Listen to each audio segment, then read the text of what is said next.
Good evening, everyone. Welcome back, future lawyers, to day 24 of our bar review.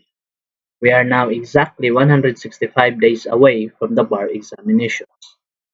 Today, we move to the next highly testable area of subject matter jurisdiction, waiver and compromise. Our guiding verse for today is Matthew chapter 5 verse 37.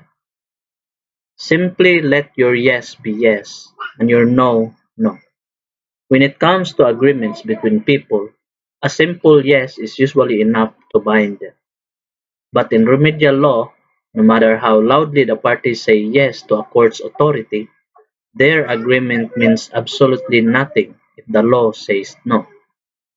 But before we dive into the rules on waiver and compromise, it is time to resolve the bar question I left you with on day 20 regarding the exclusivity of original and appellate jurisdiction.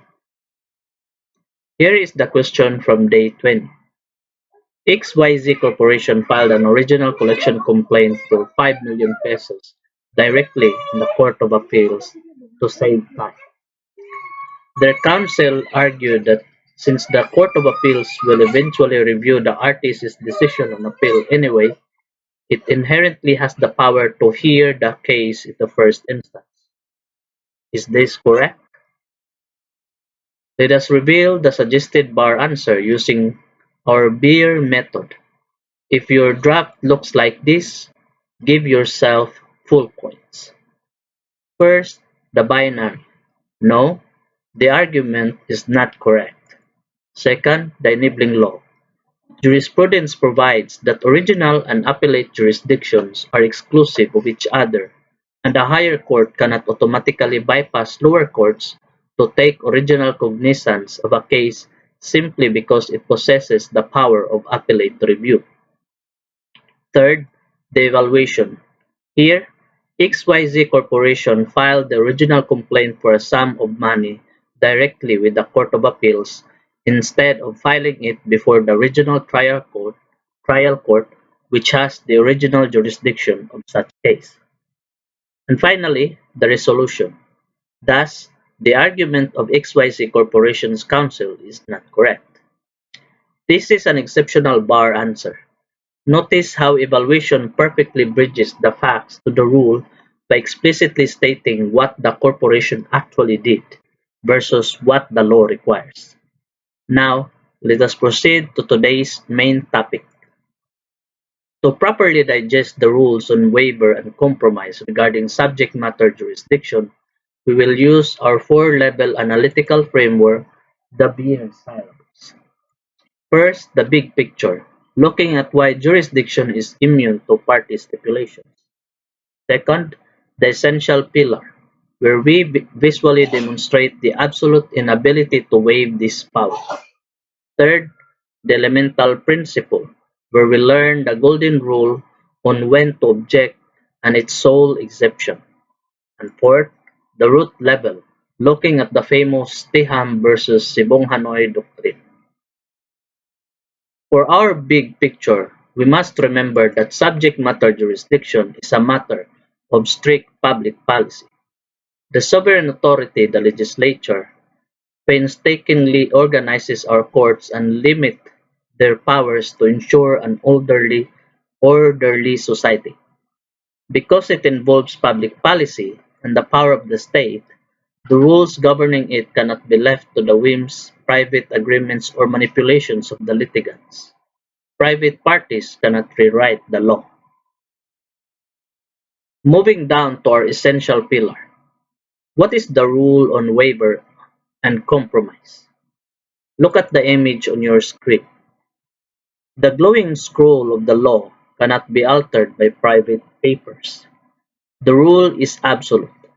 Subject matter jurisdiction cannot be waived, compromised, enlarged, or diminished by the agreement or consent of the parties. Even if the plaintiff and the defendant sign a perfectly drafted contract agreeing to file a small claim case in the Supreme Court must dismiss it. Furthermore, jurisdiction cannot be conferred simply because a judge erroneously believes he has the power to hear the case. It exists strictly as a matter of law. Continuing our essential pillar, what if the parties don't explicitly agree, but they just stay silent? Look at the two lawyers trying to keep a secret, only to be struck down by the judge's glowing red gavel. Jurisdiction cannot be conferred by silence, acquiescence, or a failure to object.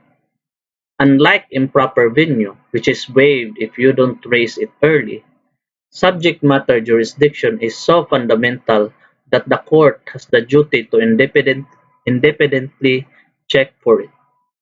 If the judge reads the complaint and realizes the court lacks power over the subject matter, the judge must dismiss the case motu proprio on his own initiative, even if the defendant never filed a motion to dismiss. Now we reach the elemental principle. When can you raise this objection? Look at the hourglass on your screen. Even when the sand has almost entirely run out, the alarm bell can still be rung. Because subject matter jurisdiction cannot be waived, the general rule is that a party may object to the court's lack of jurisdiction at any stage of the proceedings. You can raise it in your answer, you can raise it during trial, you can even raise it for the very first time on appeal. A decision rendered by a court without jurisdiction is completely null and void, so the law allows you to attack it almost any time. But beware, but beware the bar trap. There is one extraordinary exception. Look at the rusted, overgrown anchor trapped at the bottom of the sea. These represent stoppel by latches. While you can generally raise the objection anytime, the Supreme Court has ruled that a party can be barred by latches from raising it if they actively participated in the trial, asked the court for affirmative relief, waited an unreasonable length of time, and only decided to complain about the lack of jurisdiction after they lost the case. You cannot make a mockery of the courts by participating fully and only crying no jurisdiction when you lose. Before we discuss the root level case, let us hit the pause button. Close your eyes, actively recall the visual anchors. What does the glowing scroll that destroys the private contract represent? Yes, subject matter jurisdiction cannot be waived or compromised by parties. What does the judge slamming the red gavel on the silent lawyers mean?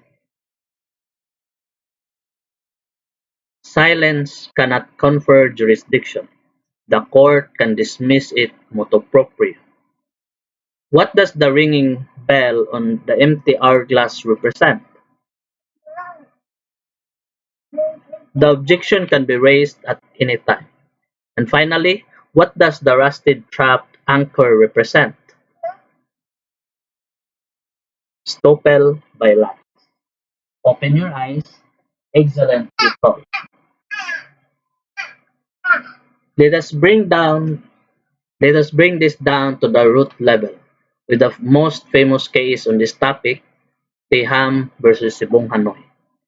This is the exact case that created the rusted anchor exception we just discussed. In Teham, the defendant surety company actively participated in the trial court proceedings for almost 15 years. They filed pleadings, presented evidence, and asked for reliefs. It was only after they lost in the trial court, appealed to the Court of Appeals, and lost again that they suddenly filed a motion arguing the trial court never had subject matter jurisdiction from the very beginning. The Supreme Court stopped them. While the general rule is that the jurisdiction cannot be waived, the court applied the equitable principle of stoppel by latches. It is highly unjust and unfair to let a party actively gamble on a favorable decision for 15 years, only to strike down the entire proceeding on a jurisdictional technicality when they lose. To wrap up the discussion today, Here is a highly possible bar question testing the rule on Weber versus Stoppel. Let us read it. In 2010, Peter mistakenly filed a land recovery case in the RTC instead of the MTC. David actively participated, presented witnesses, and filed a counterclaim. The trial lasted 12 years. After losing in 2022, David appealed, arguing for the very first time that the RTC's decision is void for lack of subject matter jurisdiction. Will David's argument prosper? I will leave this question with you as your assignment. Remember the ringing hourglass versus the rusted anchor. Determine which rule applies to David's 12-year participation. Draft your best deer-style answer, and following our 3-day rule, we will reveal the suggested answer on day 27. Before we officially end today's session, remember Matthew chapter 5 verse 37. Let your yes be yes. In remedial law, the law's no to jurisdiction is absolute, but equity will not allow you to abuse it. Thank you for joining me on day 24. Keep up the momentum, and I will see you in our next session.